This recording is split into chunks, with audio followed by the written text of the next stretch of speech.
प्यारे बच्चों, आप सभी को नमस्कार। बच्चों जय हिंद।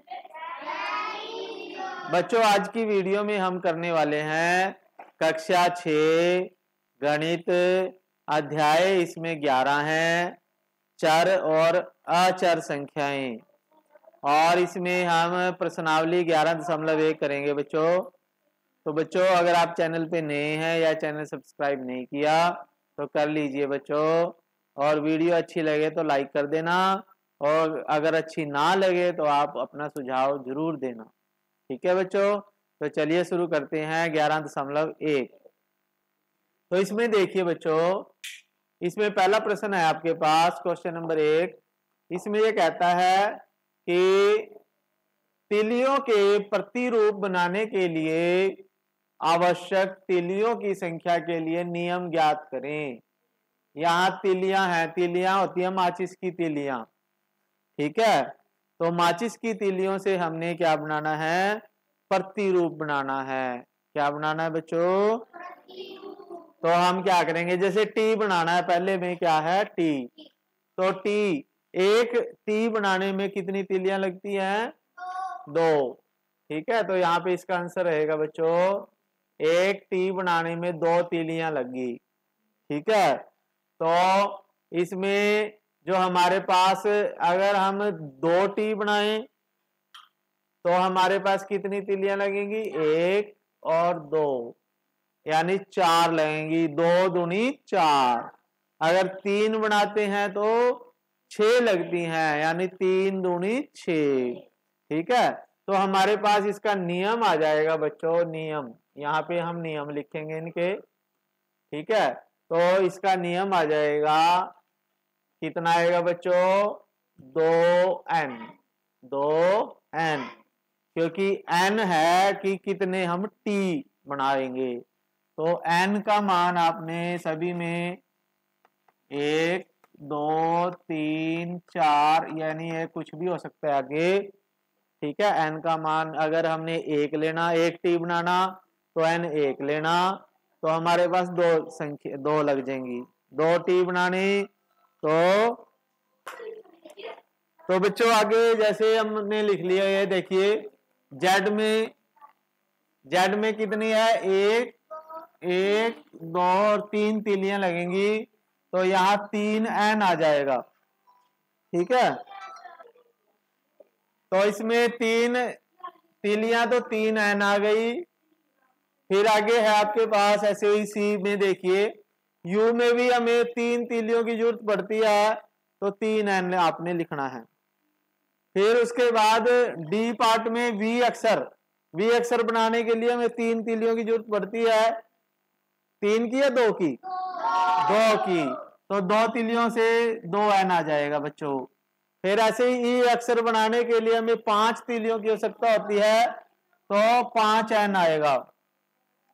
फिर आपके पास एफ में एस अक्षर बनाने के लिए भी 5 तीलियों की आवश्यकता होती है, तो 5n आपने इसका नियम लिखना है। और जी में देखिए, ए में आर के रूप में तीलियों का प्रतिरूप बनाने के लिए आर में हमें 6 तीलियों की आवश्यकता होती है, तो इसलिए 6n इसका नियम आ जाएगा बच्चों। तो ये क्वेश्चन पूरा कर लीजिए। आगे बच्चों प्रश्न नंबर 2 देखिए, इसमें एक अक्षर एल, सी और एफ के प्रतिरूपों के लिए नियमों को पहले से जानते हैं। हमने एल, सी और एफ का नियम हमें पता है। एल का नियम क्या है? 2n है। सी का 3n, क्योंकि 3 तीलियां लगती है इसमें। और एफ का कितना है बच्चों? 1, 2, 3, 4n है, क्योंकि इसमें 4 तीलियां लगती हैं। तो कुछ अक्षरों से वही नियम प्राप्त होता है जो एल द्वारा प्राप्त हुआ था। तो प्रश्न 1 में वही नियम किस किस का है जो एल का नियम है? एल का नियम क्या है बच्चों? 2n। ठीक है, तो वे अक्षर कौन कौन से हैं, ऐसा क्यों होता है? तो यहाँ पे देखो, एल के लिए हमें 2 तीलियां लची की जरूरत है, तो इसका नियम है बच्चों 2n। ठीक है, और n का मान क्या हो सकता है? 1 हो सकता है, 2 3, 4, 5 कुछ भी हो सकता है। ठीक है, तो प्रश्न 1 में अब 2n किस किस का नियम है वो बताएं आप सभी बच्चे बताएं। एक टी का है, ठीक है, टी में भी 2 तीलियां लगती हैं तो 2n है, और वी में भी 2 तीलियां लगी, ठीक है, तो आपके पास क्या आ जाएगा 2n। तो आपके प्रश्न 1 में टी और वी के लिए वही नियम है जो एल के लिए है। ठीक है, तो ये आपका आंसर आएगा। आप क्वेश्चन नंबर 3 कर लेते हैं। तो बच्चों आगे प्रश्न नंबर 3 है, देखिए 11.1 का तीसरा प्रश्न है, ध्यान से समझें। किसी परेड में कैडेट मार्च कर रहे हैं, कोई परेड है जैसे 26 जनवरी की परेड होती है या मॉर्निंग असेंबली में परेड होती है, तो उसमें कैडेट्स हैं, सैनिक हैं, ये मार्च कर रहे हैं लाइन में। एक पंक्ति में 5 कैडेट हैं, यदि पंक्तियों की संख्या ज्ञात हो, यदि हमें पंक्तियों की संख्या ज्ञात हो तो कैडेटों की संख्या प्राप्त करने के लिए क्या नियम है। ठीक है, तो इसमें हमने क्या करना है बच्चों, हमने नियम बताना है। अगर एक पंक्ति में 5 कैडेट हैं और पंक्तियों की संख्या n हो तो कितने कैडेट होंगे, तो वो लिखना है हमने। तो लिख लेते हैं। तो इसे समझिए बच्चों, हमने क्या लिखा, एक पंक्ति में कैडेट कितने हैं बच्चों 5। ठीक है, तो हमने मान लिया कि n पंक्तियां हैं, हमें नहीं पता कितनी पंक्तियां हैं। एक पंक्ति भी हो सकती है, 2 भी, 3 भी, 5 भी, 10 भी, 100 भी हो सकती है। तो n पंक्तियों में कैडेट की संख्या, ठीक है, तो हम 5 को n से गुणा करेंगे तो 5n आ जाएगा। तो हमारे लिए ये नियम आ गया कि अगर कितनी भी पंक्तियां हो तो 5n से वो हम कैडेट की संख्या निकाल सकते हैं। n एक पंक्ति भी हो सकती है, 2 भी, 3 भी, 5 भी। ठीक है, तो ये आपका नियम है बच्चों। अगला क्वेश्चन करते हैं। आगे है क्वेश्चन नंबर 4, समझे बच्चों। देखिए क्वेश्चन नंबर 4 में क्या कहता है, ध्यान से समझे सभी। एक पेटी में 50 आम है, तो अब पेटियों की संख्या के पदों में आमों की कुल संख्या को किस प्रकार लिखेंगे। अगर पेटियों की संख्या b हो तो हमने देखना भी b पेटियां हैं। b का मतलब एक पेटी भी हो सकती है, 2 भी, 3 भी। ठीक है, तो यहाँ पे b का मान क्या हो सकता है, 1 भी हो सकता है, 2 भी, 3 भी, 4 भी, कुछ भी पेटियां। तो इसका आंसर कैसे करेंगे, हम लिखेंगे एक पेटी में आम 50 और हमने माना पेटियों की संख्या b है। b का मतलब यहाँ पे कुछ भी हो सकता है। b क्या हो सकता है, 1 भी, 2 भी, 3 भी, कुछ भी पेटी हो सकती है।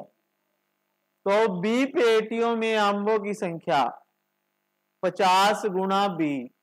अगर सपोज करो एक पेटी हुई तो हम लिखेंगे 50 गुणा 1, 50 आम होंगे। अगर 2 पेटियां हुई तो 50 गुणा 2 का मतलब 100 आम हो जाएंगे। 2 पेटियों में 100 होंगे ना, एक में 50 है तो 2 में 100। ठीक है, तो इसी तरह से b का मान अलग अलग रखेंगे तो आमों की संख्या आती रहेगी। जितनी पेटियां आएंगी उसको 50 से गुणा करेंगे तो आपके पास आमों की संख्या आ जाएगी बच्चों। तो ये कर लीजिए।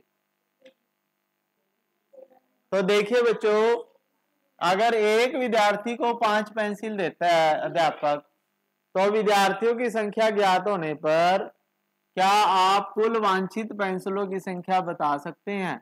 अगर विद्यार्थियों की संख्या का s का प्रयोग कर रखा है कि विद्यार्थियों की संख्या s है, तो हमने क्या लिखना बच्चों, एक विद्यार्थी के लिए पेंसिल जो देता है अध्यापक वो 5 देता है एक विद्यार्थी को पेंसिल। हम मान लेते हैं, माना विद्यार्थी कितने हैं s का मतलब आपके पास एक विद्यार्थी भी हो सकता है, 2 भी हो सकता है, 3 भी, 4 भी, कुछ भी हो सकते हैं विद्यार्थी। तो यहां देखिए, अगर आपके पास s विद्यार्थी हैं, कितने विद्यार्थी हैं बच्चों, s विद्यार्थी। s विद्यार्थियों के लिए पेंसिल हो जाएंगी 5 गुणा s। सपोज करो एक विद्यार्थी है तो ऐसे 1 लिखना आपने। तो 5 गुणा 1 5 पेंसिल बटेंगी। 2 विद्यार्थी होंगे तो 5 गुणा 2 10 हो जाएंगी। 3 होंगे तो 15 हो जाएंगी। तो इस तरह से एस का मान हम रखते जाएंगे जैसा भी होगा। तो 5 ऐसा आपका आंसर आ जाएगा बच्चों। अगला क्वेश्चन करते हैं।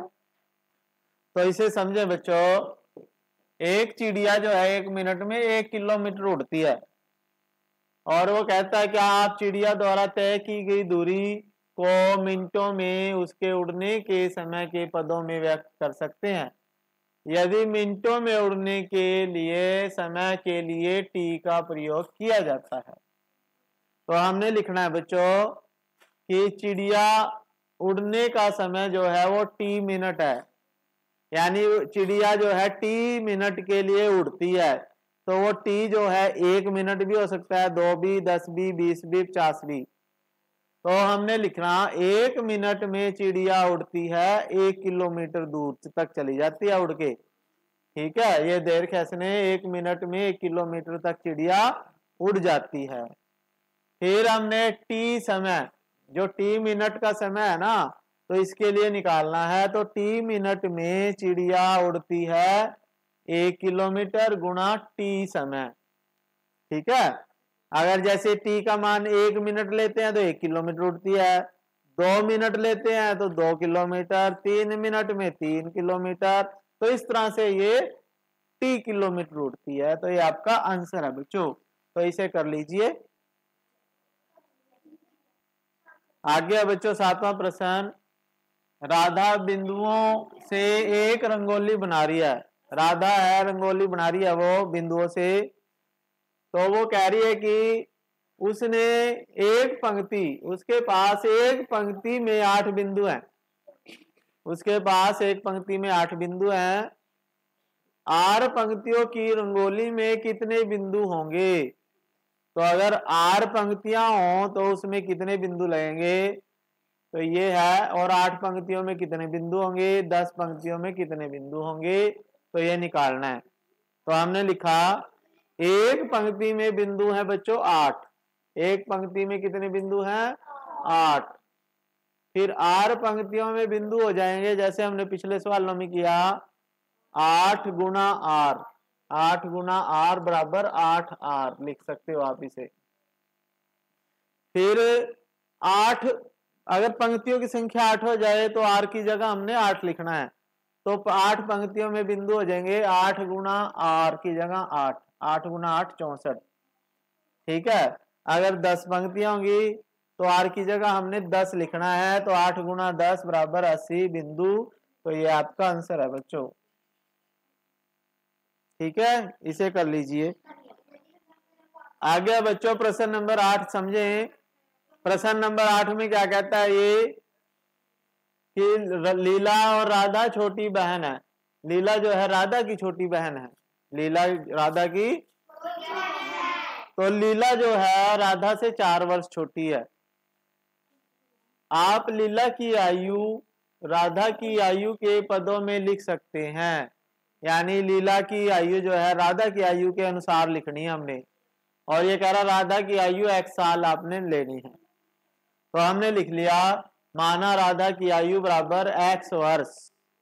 ठीक है, क्योंकि अब जो राधा की आयु अगर x साल है तो लीला उससे 4 साल छोटी है। तो सपोज करो ये 10 साल की होती तो ये कितने की हो जाएगी? 10 माइनस 4 यानी 6 साल। तो जितनी भी आयु राधा की होगी उसमें से हमने 4 घटाना है। ऐसे ही अगर x है तो x में से भी हम 4 घटा देंगे। तो घटा के लिख देंगे x माइनस 4। तो हम लिखेंगे 4 वर्ष छोटी लीला की आयु बराबर x माइनस 4 वर्ष। यानी x में आप कुछ भी रखो, अगर लीला 40 साल की होगी तो उसकी बहन 40 माइनस 4 36 साल की हो जाएगी। तो इस तरह से आप उसका आंसर आइए भाई। ठीक है, क्वेश्चन नंबर 8।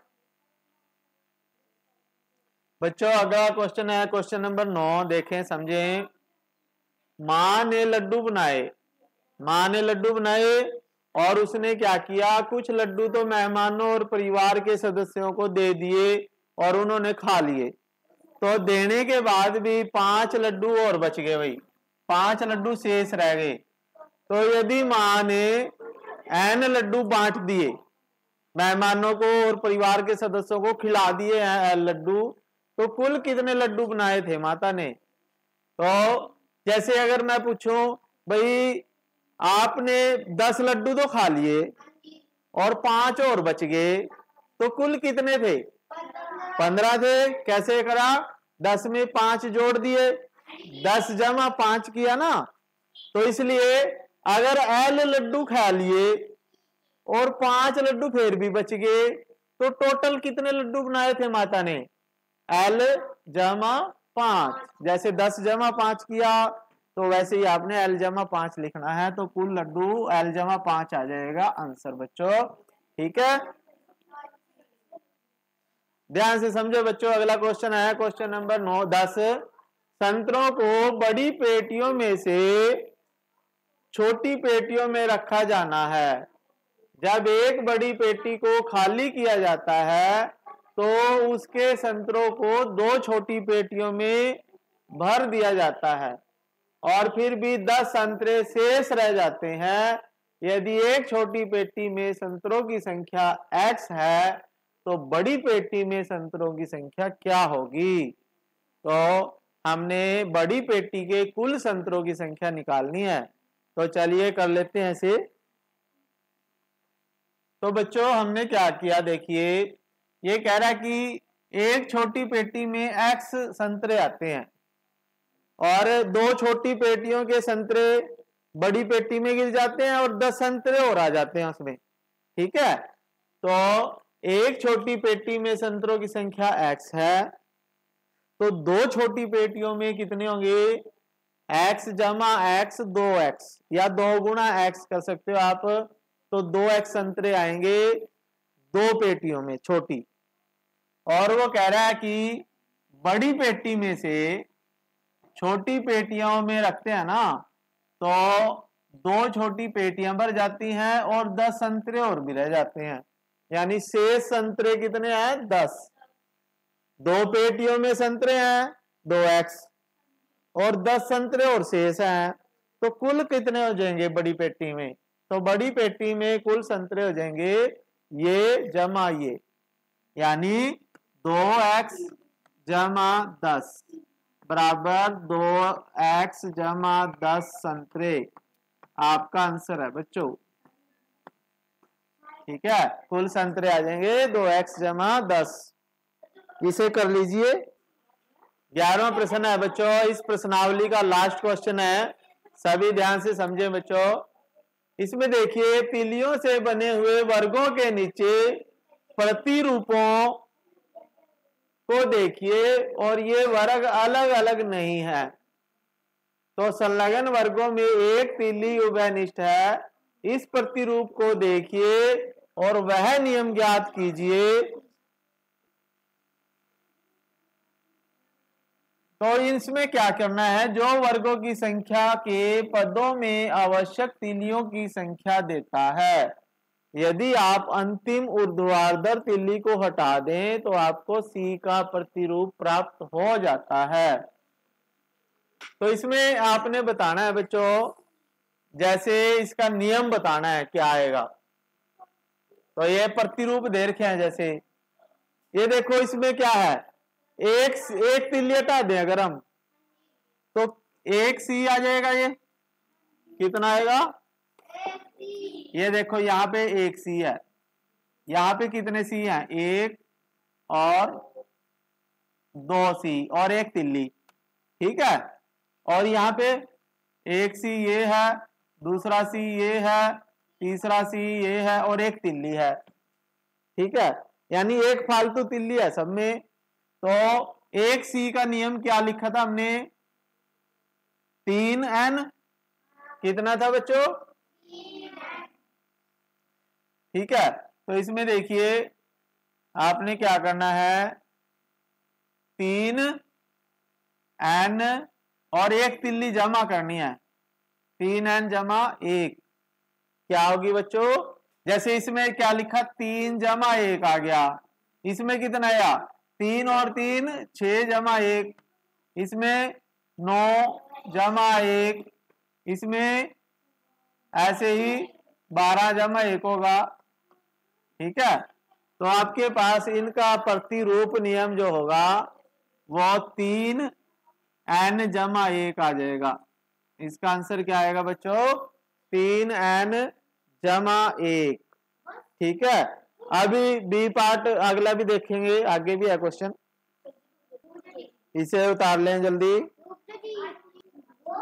आगे आपके पास बी पार्ट है ऐसे ही, तो बी पार्ट को समझे सभी बच्चे। इसमें देखिए, इसमें आकृति में त्रिभुज बना रखी है वही तीलियों से, तो तीलियों से बना त्रिभुज का एक प्रतिरूप दर्शा रही है। उपरोक्त प्रश्न 11A की तरह यह व्यापक नियम ज्ञात कीजिए जो त्रिभुजों की संख्या के पदों में आवश्यक तीलियों की संख्या के लिए दिया जा सके। ठीक है, तो इसमें देखिए क्या लिखना है बच्चों। इसमें देखो आपके पास एक व्हील बन रहा और एक तिल्ली। ठीक है, यहाँ पे एक भी ये है, एक भी ये है, ठीक है, और एक तिल्ली। अब यहाँ पे देखो कितने वी बनेंगे, एक, फिर 2 वी ये, दूसरा वी ये है, तीसरा वी ये है और एक तिल्ली। ठीक है, तो इस यहाँ पे देखिए कितने वी हैं, एक, फिर 2, फिर 3 और फिर 4 वी और एक तिल्ली। तो इनमें सब में वी का नियम लग रहा है। तो वी में 2 तिल्ली है, 2 जमा 1, इसमें कितनी तिल्लियां, 2 वी है तो 2 गुणा 2 जमा 1, इसमें 3 वी है तो 2 गुणा 3 जमा 1, इसमें 4 वी है तो 2 गुणा 4 जमा 1। तो यहाँ पे हम लिख सकते हैं, यानी n का मान 1 2 3 बढ़ रहा है, तो नियम आ जाएगा इसका उत्तर बच्चों, इसका उत्तर आ जाएगा 2n जमा 1। क्या आएगा, 2n जमा 1। ठीक है, तो ये कर लीजिए बच्चों, ये एक्सरसाइज पूरी हो चुकी है। तो बच्चों अगर आपको ये क्वेश्चन समझ में आए हैं तो आप इसे लाइक कर दीजिए, चैनल सब्सक्राइब जरूर कर दीजिए। ठीक है बच्चों, फिर मिलेंगे नई वीडियो के साथ, तब तक के लिए थैंक यू। जय हिंद बच्चों।